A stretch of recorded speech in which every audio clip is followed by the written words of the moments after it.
স্বাগত জানাই খবর 24 এর পর্দায়। সামনে লোকসভা নির্বাচন। এই নির্বাচনকে সামনে রেখে সার্বিকভাবে নিরাপত্তা বলয়কে আরও মজবুত করার প্রয়োজনে বিভিন্ন জায়গায় নাকা চেকিং জোরদার করা হচ্ছে।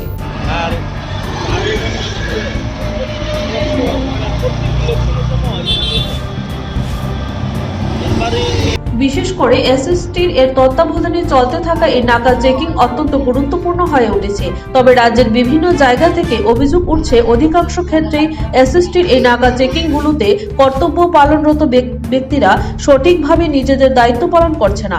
এরকমই এক ছবি খোয়াই জেলার তেলিয়ামুড়া ত্রিশাবাড়ি রেল স্টেশন সংলগ্ন নাকা পয়েন্টে। অভিযোগ, সংশ্লিষ্ট নাকা পয়েন্টে যারা দায়িত্ব পালন করছেন তারা দীর্ঘদিন ধরেই কাজের এক প্রকার অবহেলা করে চলেছেন। তাদের নাকের ডগা দিয়ে বিভিন্ন সময় নানান প্রকারের পাচার কাজ চলছে।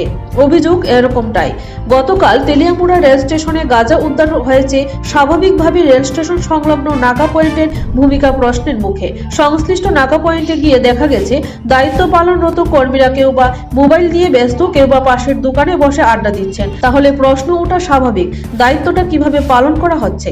বিভিন্ন মহল থেকে দাবি উঠছে সার্বিক প্রয়োজনে যাতে করে যথাযথভাবে নাকা পয়েন্টগুলো নিজেদের দায়িত্ব পালন করে সেই ব্যাপারে উপযুক্ত এবং বলিষ্ঠ পদক্ষেপ গ্রহণ করুক প্রশাসন।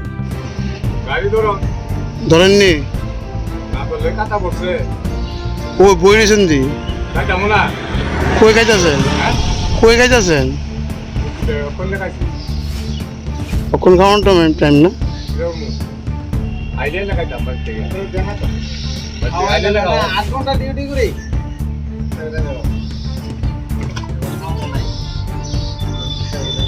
আপনার কি টিম?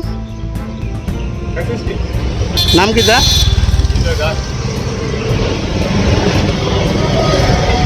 আর আপনার নাম কি দা? হ্যাঁ